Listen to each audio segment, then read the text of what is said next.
Packer Nation. Welcome to another episode of Packcast, the podcast where you don't have to be a Packers fan, but it sure does help. I'm your host, Tom. It's time to get that 53-man roster prediction out there because tomorrow they're going to finalize the actual thing. So no time like the present. Grossi, and today, yeah, I already told you what we're going to do. Before we get to that, I want to do a big shout and thank you to some brand new patrons and YouTube members. First, on the Patreon side of things, we have Lord and Savior King Henry 69. Nice. We have Ryan Reed. We have I bought a 54-pack of pizza bagels because I couldn't stop thinking of them. Thanks, Tom. And I only created this just to tell you. And we have Mr. Clintoon. A big shout out and thank you to you all. And over on the YouTube side of things, we have Jason Salisbury and Keegan Delamater. A big shout out and thank you to you all. So yes, folks, it's that time of year. Less than 24 hours from right now, the Green Bay Packers will make their cut down to 53 and finalize their roster for the 2021-2022 NFL season. And we're here to give you some predictions on how I think it's going to shake out. There are some positions where it's literally just a toss of a coin, and especially when you're looking at offensive linemen. You could even look at D-line, you could look at corner and safety as well. And so I'm going to give you kind of my rationale behind this. Some of you are not going to be happy about it, but this is how I see the Packers potentially moving forward. First, let's go with the offense, in which I have the Green Bay Packers keeping 25 members of the offense. And let's just go through each position here, starting with QB. Last year, the Green Bay Packers kept 3 QBs. Of course, you had Aaron Rodgers, Tim Boyle, Laser Show, and Jordan Love. This year, I see them only keeping 2 with Aaron Rodgers and Jordan Love. And I already know that the Ben Kurt squad is out in full force going, wait a minute, Kurt Benkurt's not going to be on this team. And listen, I love Kurt Benkert. I'm all about Benkurt's season. Okay, ride or die. However, in terms of the active roster, I just don't think it's going to be a thing. Maybe, and I mean maybe, they're able to keep him on the practice squad, but at the same time, I don't even know if he's going to clear waivers considering he had a pretty good preseason. And so any team out there in need of a veteran QB, they can bring in a guy like Benkert and boom, they have a guy for really, really cheap. For us, we have the reigning defending MVP Aaron Rodgers, and you have Jordan Love. So it just seems that it's not going to be necessary to keep 3. I don't think that they're going to utilize another roster spot for QB, but who knows?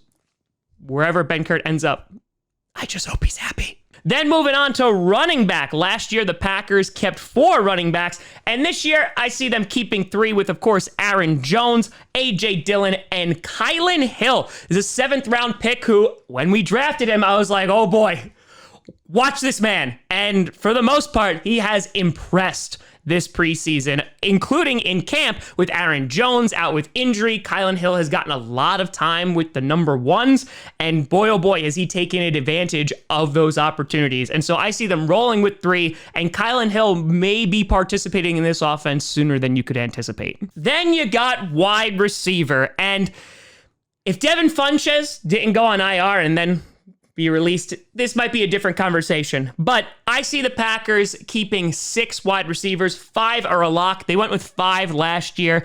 Could they go with 7 and maybe they keep a guy like Reggie Bagleton, or they go after a Juwan Winfrey?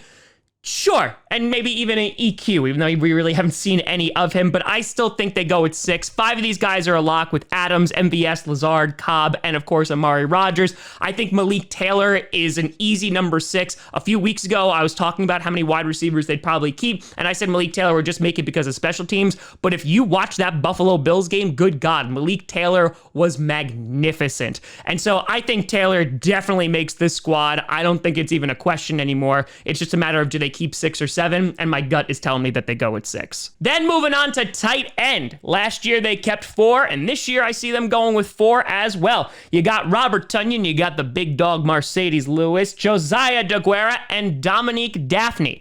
Now you might be wondering, what about Jay Sternberger? Well, he is suspended for those first 2 weeks, so they have some time if they want to bring back Jay Sternberger in week 3 or not. Jace has struggled this preseason. he's shown some flashes, which I'm like, yay, go. But is it going to be enough for the Packers to maintain him? But then again, you never know, because injuries can happen, and within those first 2 weeks, boom, if there's an injury, week 3, boom, there's a roster spot. So there is still potential that Jay Sternberger eventually makes his way on this team, but we're just going to have to wait and see. Then moving on to offensive linemen, one of the more difficult positions to try and predict for this year. Last year, they went with 9. This year, I see them going with 10 O-linemen, considering that David Bakhtiari is injured. We still don't know his timetable on when he's going to return. I doubt he's going to be a week 1, but right now, how I see this shaking out is they have Bakhtiari, Jenkins, Myers, Turner, Lewis Patrick, you got Yosh Neiman, you got Royce Newman, who's been crushing it. You got Runyon Jr., you got Braden, and you got Kelly. Now, there is some flexibility here. One, depending on what they do with Bakhtiari, it might open up an O-lineman spot, so they'll be able to get a guy, maybe like Cole Van Lanen, who they just drafted, the guy from Wisconsin. Listen, we're all rooting for him. But right now, this is how I see the offensive line shaking out. I think they'll definitely go with 10 just to have that depth. Hansen really hasn't impressed too much, and Lucas Patrick could be on the bubble, but I'm decently confident in this O-line roster. Moving on to the defense, we get to defensive line, in which the Green Bay Packers kept 5 last year, and I see them doing the same thing here, keeping, of course, Kenny Clark, you got Dean Lowry, you got TJ Slayton, you got Kiki, do you love me? And the last spot I have going to Heflin, and I want this kid to make it so bad. His dad is on Twitter. He's like, that's my boy. And I'm like, this is the wholesome content that I subscribed for, and makes Twitter a little bit more bearable. Now, it is possible that they wind up keeping a guy like Tyler Lancaster instead of Heflin, and hopefully Heflin goes through waivers and they're able to sign him to a practice squad. But I think he's done enough to make the roster. I haven't seen enough from Lancaster, but the Packers might decide to stick with a veteran who knows the system.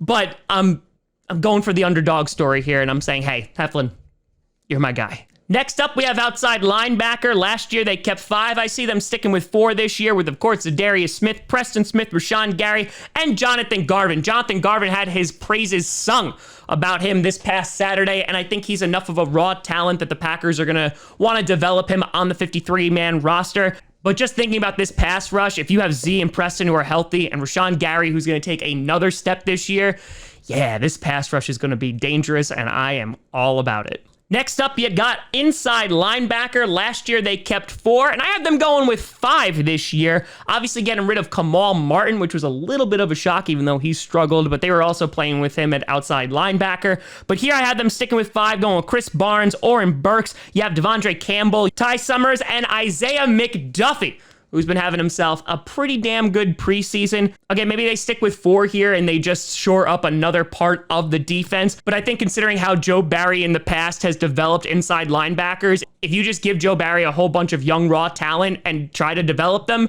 I think that it could pay dividends. Then you got cornerback, and this was arguably the hardest to try and predict, because that 6th corner, it's a complete toss of the coin. Last year, they kept 6. I had them keeping 6 this year.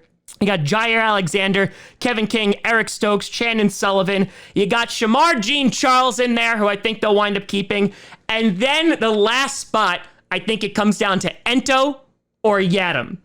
And Ento is like that development, has shown flashes throughout the preseason kind of guy, had a great first preseason game, then also missed a whole bunch of tackles. And then you have Yadam, who a lot of people were like, oh, we just got another Josh Jackson. However, he's good on special teams. And so I'm going to give the slight edge to Yadam just because of what he brings. When you're in that 6th spot, it's really about how can you contribute to the team, because you're not going to be out on the field all the time. How are you going to contribute in special teams? And you need a tackler. And Yadam is that. No, he's not amazing in coverage, but I think he might do just enough to make the squad. I would not be surprised if Ento is the guy, but right now, today, might change tomorrow, I'm leaning towards Yadam. Then finally on the defense, you have safety, in which they kept 5 last year. I see them doing that again with Amos, Savage, Scott, Black, and Upoff. Now, I will say, safety is intriguing. They might go with 4. I was considering having Upoff not on here, but if you go and take a look at an article written today by Perri Goldstein, I'll have the link in the description, talks about how important the safety position is in Joe Barry's defense, convincing me enough that they're gonna keep 5, just to have an extra body there, considering how Joe Barry likes to utilize his safeties. It's a pretty pivotal position in Joe Barry's defense, so I think they'll decide to keep one just in case. And then finally, to round off the special teams, of course, got Mason Crosby. You have J.K. Scott. You know, he'll graduate high school this year. And then you got long snapper. I have Hunter Bradley penciled in, but yeah, I don't even know if the long snapper that we're going to have this year is on the team. Hunter Bradley has not been great, and he might not be on the roster come like next week. I know that there's a bunch of long snappers being waived right now. We might snag one up, but I have Bradley in there because I don't know who else we're going to get at this point. So Bradley, you make the roster for right this second, but we'll see what tomorrow brings. So with that, that totals up to 53. I'm curious. Let me know what you think down in the comments below. Where do you see some guys making the roster, or do you see some guys not making the roster here? What are your key positions? Does a guy like Chauncey Rivers make the team? Let me know what you think. You can always find me at TomGrossiComedy.com or at TomGrossiComedy on all social media. See down below. Check out podcasts on SoundCloud, iTunes, Google Play Music, Spotify, and of course YouTube. And a big shout and thank you to all the patrons over at patreon.com/TomGrossiComedy and the YouTube members. But thank you so much for watching. I'm Tom Grossi. And as always, go Pack Go.